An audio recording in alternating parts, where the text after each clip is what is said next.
झारखंड राज्यसभा चुनाव में इस बार सबसे ज्यादा चर्चा किसी बड़े दल के नेता की नहीं बल्कि एक ऐसे विधायक की हो रही है जिसके पास केवल एक वोट है, लेकिन राजनीति में कई बार एक वोट ही पूरा समीकरण बदल देता है।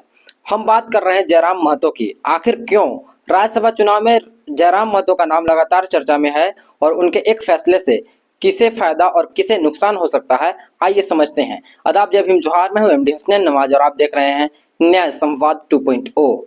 झारखंड में राज्यसभा की 2 सीटों के लिए चुनाव हो रहा है। पहली सीट पर महागठबंधन के उम्मीदवार की स्थिति मजबूत मानी जा रही है, लेकिन दूसरे सीट पर मुकाबला दिलचस्प हो गया है। इसी वजह से हर वोट की अहमियत बढ़ गई है। इस बीच पूरे राज्य की नजरें जयराम महतो पर टिक गई है। जयराम महतो की पार्टी जेएलके के पास विधानसभा में केवल एक विधायक है, लेकिन वर्तमान राजनीतिक समीकरण में उनका वोट निर्णायक माना जा रहा है। जयराम महतो पिछले कुछ वर्षों में झारखंड की राजनीति में एक नई ताकत के रूप में उभरे हैं। भाषा, खतियान और स्थानीय अधिकारों के मुद्दे पर उन्होंने युवाओं के बीच बड़ी पहचान बनाई है।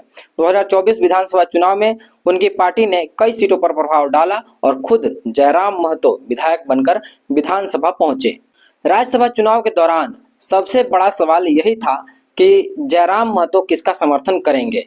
राजनीतिक गलियारों में कई तरह की अटकलें लगाई जा रही थीं, लेकिन हालिया घटनाक्रम में यह दावा किया गया है कि उन्होंने एनडीए समर्थित उम्मीदवार परिमल नाथवानी को समर्थन देने का फैसला किया है, जिससे चुनावी मुकाबला और रोचक हो गया है।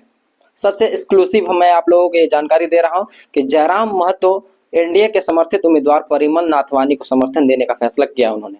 हालांकि इस पूरे घटनाक्रम का एक दूसरा पहलू भी है। जयराम महतो लगातार यह संदेश देने की कोशिश कर रहे हैं कि वे किसी गठबंधन का हिस्सा नहीं हैं और उनकी राजनीति झारखंडी हितों के इर्द गिर्द घूमती है। इसलिए उनके समर्थन को केवल एक वोट के रूप में नहीं बल्कि एक राजनीतिक संदेश के रूप में भी देखा जा रहा है। राजनीतिक विश्लेषकों का मानना है कि भले ही राज्यसभा चुनाव का अंतिम परिणाम जो भी हो, लेकिन जयराम महतो ने यह साबित कर दिया है कि झारखंड का राजनीति में अब उन्हें नजरअंदाज करना आसान नहीं होगा। एक विधायक होने के बावजूद वे आज पूरे राज्य की राजनीतिक चर्चा के केंद्र में हैं। अब सबसे बड़ा सवाल आपसे, क्या जयराम महतो का यह फैसला झारखंड की राजनीति में उनकी ताकत बढ़ाएगा? क्या वे आने वाले समय में झारखंड की राजनीति के बड़े खिलाड़ी बन सकते हैं? अपनी राय कमेंट बॉक्स में जरूर लिखिएगा। और आप देख रहे थे न्याय संवाद 2.0। झारखंड के इस राज्यसभा चुनाव पर हमारी विशेष पेशकश हम आपको लगातार पहुंचा रहे हैं और हर एक खबर जो भी हमारे सामने से गुजर रहा है वो सब खबर मैं आप लोगों तक पहुंचा रहा हूं। ऐसे ही वीडियो को देखने के लिए और झारखंड के तमाम मुद्दों से जुड़े हर मुद्दे पर वीडियो देखने के लिए, हर न्यूज को देखने के लिए हमारे चैनल न्याय संवाद 2.0 को अभी सब्सक्राइब करें और हमारे फेसबुक पेज द हैशटॉप को अभी फॉलो करें।